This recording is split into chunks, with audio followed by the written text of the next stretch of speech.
Capítulo 4.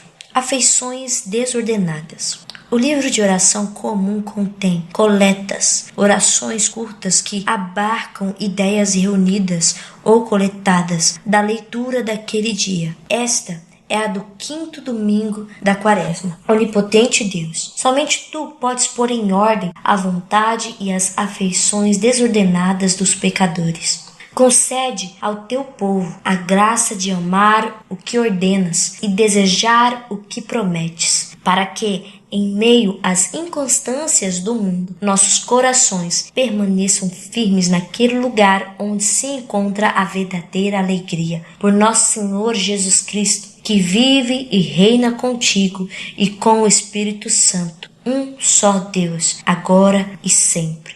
Amém. Eu lia minha Bíblia, creio que com muita confiança, praticamente todos os dias durante o ensino médio e a faculdade. Antes disso, se nem sempre eu mesma a lia, ouvia nas ocasiões em que o meu pai a lia em nosso lar, tanto de manhã como à noite. Não era preciso ter uma compreensão especialmente profunda da Bíblia para saber que eu não estava nem perto de alcançar seus padrões. À medida que eu ia me tornando mulher e começava a descobrir o que havia em meu coração, vi com muita clareza que de todas as coisas difíceis de governar, nada era mais difícil do que a minha vontade e minhas afeições. Elas eram extremamente desordenadas, como os registros do meu diário atestam. Colocar qualquer coisa em ordem, um quarto bagunçado, um cavalo selvagem, uma criança recalcitrante, envolve alguns custos. No mínimo, isso demanda tempo e energia, talvez até mesmo esforço, labuta, sacrifício e dor. A resposta à oração acima, pôr em ordem nossas vontades e afeições desordenadas, nos custará algo. Meu amor a ti entrego, meu Deus, e deposito a teus pés seus tesouros. Frances Ridley Havergal. É fácil cantar um hino junto com a congregação na igreja. Eu havia cantado esse muitas vezes, sem saber o que haveria de significar para mim. Não digo que eu cantava de forma leviana, mas de alguma forma, minha sinceridade precisava ser provada. No campus, havia um estudante que chamava cada vez mais minha atenção. Desde aquele dia, em março do meu primeiro ano, quando conheci e conversei com ele, desde então, Dave, meu irmão, vinha me incentivando a conhecê-lo, sem muito sucesso. Como ele e Dave estavam na mesma equipe de luta livre, fui a uma partida, supostamente para ver o Dave jogar. Pegava-me rindo com a multidão, prestando atenção em Jim Elliot, o homem elástico da Índia, que podia ser amarrado com cordas, mas ninguém conseguia imobilizar. Observava Jim na Sociedade de Missões Estrangeiras, sincero, comprometido com o serviço missionário, franco, especialmente em relação àqueles que não estavam muito preocupados com as missões. Observava-o de pé nas filas de refeitório, segurando pequenos cartões brancos nas mãos, memorizando verbos gregos ou versículos bíblicos. Ouvia o nome dele ser lido um semestre após o outro nas convocações honorárias. Enfim, Dave convidou Jim para nos visitar em Nova Jersey e passar o Natal conosco. Tivemos algumas longas conversas depois de a família ir para a cama. Quanto mais Jim falava, mais eu via que ele se encaixava na imagem que eu esperava de um marido. Ele adorava cantar hinos e sabia de cor dezenas deles. Ele amava ler poesia, amava ler em voz alta. Jim era um homem de verdade, forte, de ombros largos, não afetado, amigável e eu achava muito bonito. Ele amava Deus. Essa era a dinâmica suprema de sua vida. Tudo o mais, comparativamente, tinha pouca importância. Ele era um estudante de grego, assim como eu. Após o Natal, comecei a ter esperança de que, vez ou outra, ele se sentasse ao meu lado na sala de aula. E isso aconteceu. Ele se sentava ao meu lado com frequência, algumas vezes até mesmo quando precisava tropeçar em outras pessoas para conseguir o lugar. Seria possível? Será que ele estaria interessado?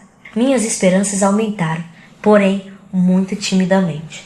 Domingo de manhã no refeitório, como muitos alunos saíam do campus nos fins de semana e muitos dos que ficavam não se levantavam para tomar café aos domingos, todos comiam em um único refeitório, e não em 3. Na semana inteira, aquela era a minha única oportunidade de ver Jim em uma refeição, já que ele comia em Lower Wilston, onde os preços eram mais baixos e as pessoas, costumávamos dizer em tom de brincadeira, mais modestas. Eu estava sentada com um grupo de garotas do Upper, quase terminando minhas panquecas, quando olhei de relance para a porta. Jim estava entrando. Ele chamou minha atenção e abriu um sorriso largo. Eu flutuei pelo resto do dia. Jim Elliot havia sorrido para mim. Viagem do grupo de evangelismo para Indiana. Jim era o organizador e havia escolhido 3 homens e 2 mulheres para acompanhá-lo. Eu era uma delas e estávamos dirigindo de volta para casa, bem depois da meia-noite. Jim disse que precisaria de alguém para se sentar ao lado dele, alguém que não estivesse com sono e pudesse falar para mantê-lo acordado. Que tal você, Beth? Sugeriu ele, e o meu coração disparou. Eu? Com sono? Conversamos sobre os eventos do dia, sobre a reação dos jovens às nossas palestras, sobre missões e suponho sobre outras coisas. Já não me lembro mais. Então, Jim recitou de memória 21 estrofes de The Sands of Time Are Sickened. As areias do tempo se esvaem. Um hino de Rutherford. Ali estava o meu versículo, aquele que transcrevi no Gomer de Maná. Ó Cristo, Ele é a fonte, doce e profundo manancial de amor. Certa noite, a campainha tocou no meu andar. Isso significava que lá embaixo havia uma ligação telefônica para alguém, mas dificilmente era para mim. Howard, gritou alguém. Naquela época, era comum nos chamarmos pelo sobrenome.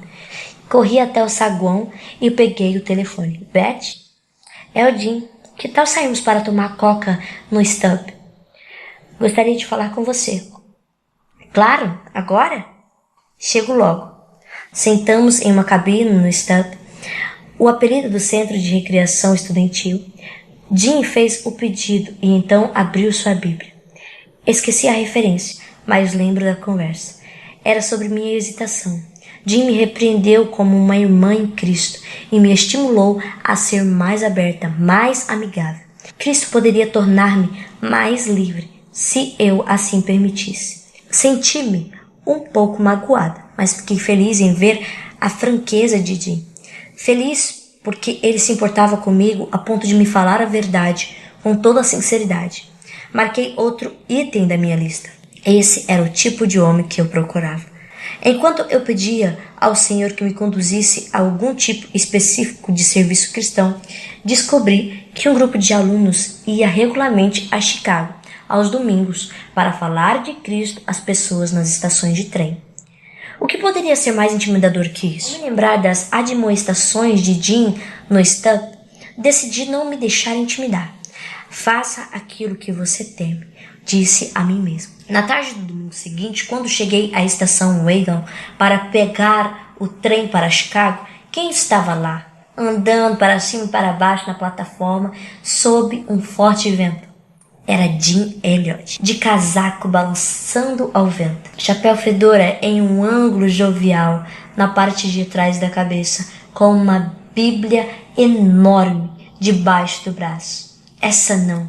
Eu não fazia ideia de que ele fazia parte do grupo. Com certeza ele iria pensar que eu estava atrás dele, mas naquele momento eu dificilmente poderia recuar. Nenhum de nós se sentou junto dos demais no trem. Esperávamos conversar com estranhos no caminho. A comunhão que tínhamos como grupo era nas reuniões semanais de oração no campus. Em um domingo, com os vagões praticamente vazios na viagem de volta, Jim atirou a Bíblia no assento ao meu lado, enquanto tirava o casaco e o chapéu. Calor e calafrios percorreram minha espinha. Como foi, Beth? Perguntou. Conversamos ao longo de todo o trajeto de volta para o Eton, e ele foi caminhando comigo até o dormitório. Nada do que dissemos ficou registrado na memória, exceto uma impressão geral de encorajamento. Talvez ele tenha visto que eu escolhera o que era mais difícil. Ele se despediu com um alegre: "Vejo você na aula de grego." Cada encontro reforçava a suspeita de que eu poderia estar me apaixonando por aquele homem. Uma sensação deliciosa, mas não muito sensata para uma mulher que tentava ir diretamente para o campo missionário, o qual, eu pensava, seria na África ou nos mares do sul. Como exatamente alguém consegue depositar os tesouros do seu amor aos pés de Deus? Bem, prometi a mim mesmo. Descobrirei quando de fato me apaixonar, ainda não há esse tipo de envolvimento.